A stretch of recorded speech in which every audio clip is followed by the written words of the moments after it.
Hi friends, welcome to my channel. నేను మీ తెలంగాణ అమ్మాయి. అందరు ఎట్లున్నారు? మంచిగా ఉన్నారా? మేమైతే మంచిగానే ఉన్నాం. ఈరోజు అయితే ఒక సింపుల్గా స్వీట్ అయితే చేసిన. ఎట్లా చేయాలి ఏందనేది మీకు కూడా చూపిస్తా. ముందు 2 అరటిపండ్లు 2 గుడ్లు తీసుకొని పక్కన పెట్టుకోవాలి.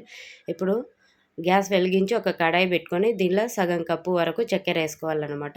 చక్కెరలో ఒక 2 చెంచాలు నీళ్ళు పోసుకొని చక్కెరని బాగా కరిగియాలి.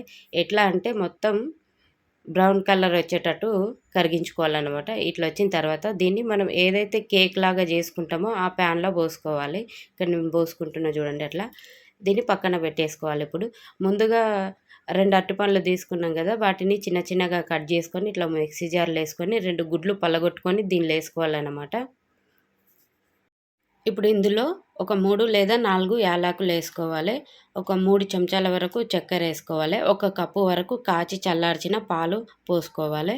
ఇందులోనే ఒక చెంచా వరకు వెనిల్లా ఎసెన్స్ కూడా వేసుకోవాలి. వేసుకొని దీన్ని మెత్తగా మిక్సీ పట్టేసుకోవాలన్నమాట.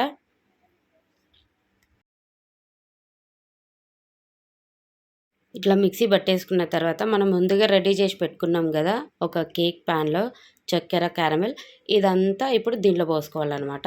పోసుకొని దీన్ని ఒక 5 నిమిషాలు పక్కకు పెట్టేసి ఇప్పుడు గ్యాస్ వెలిగించుకొని ఒక గిన్నె పెట్టుకొని ఇందులో ఒక 2 గ్లాసుల వరకు నీళ్ళు పోసుకొని మధ్యలో ఒక స్టాండ్ పెట్టి దీన్ని ఒక 5 నిమిషాలు మరగనియాలి వాటర్ని బాగా. ఇట్లా మరిగిన తర్వాత ఆ మూత తీసేసి మనం ముందుగా రెడీ చేసి పెట్టుకున్న బనానాది ఉంది కదా కేక్ది, అది అనేది ఇందులో పెట్టేసుకోవాలన్నమాట. ఇట్లా పెట్టేసుకున్న తర్వాత దీనిపైన ఒక మూత ముయ్యాలి.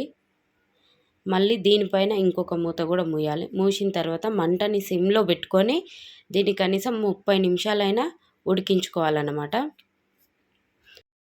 30 నిమిషాల తర్వాత ఒకసారి చెక్ చేసుకున్నాను నేను ఇక్కడ కేక్ రెడీ అయిందా లేదా అని. ఎట్లా తెలుస్తుంది మనకంటే ఒక చిన్న టూత్‌పిక్ ఉంటుంది కదా, దాన్ని ఈ కేక్‌లో కుచ్చితే దానికి ఏం అంటకపోతే కేక్ రెడీ అయిపోయినట్టు. ఇక్కడైతే రెడీ అయింది. నేను ఇప్పుడు దీన్ని దించేసి ఒక అర్ధగంట అయితే ఫ్రిడ్జ్‌లో పెడుతున్నానన్నమాట. ఫ్రిడ్జ్‌లో పెట్టి తీస్తే బాగా కూల్‌గా బాగుంటుంది కేకు. ఇప్పుడు దీన్ని ఒక ప్లేట్ తీసుకొని బోర్లించి పైన టపా టపా కొడితే ఆ కేక్ అనేది మెల్లిగా కిందికి వస్తుందన్నమాట. పక్కల అంచులు ఏమీ విరిగిపోకుండా. చూసారా ఎంత బాగుందో? ఎక్కడ విరిగిపోకుండా పర్ఫెక్ట్‌గా వచ్చింది.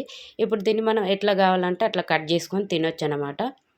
చాలా అంటే చాలా బాగుంది టేస్ట్. నేను ఫస్ట్ టైం ట్రై చేసిన, సూపర్ వచ్చింది. మీరు కూడా కంపల్సరీ ట్రై చేయండి. ట్రై చేసి ఎట్లొచ్చింది అనేది నాకు కామెంట్ చేయండి. వీడియో నచ్చితే లైక్ చేయండి, షేర్ చేయండి, మన ఛానల్ సబ్స్క్రైబ్ చేసుకోండి. Thank you so much. Bye. ఉంటా మళ్ళా.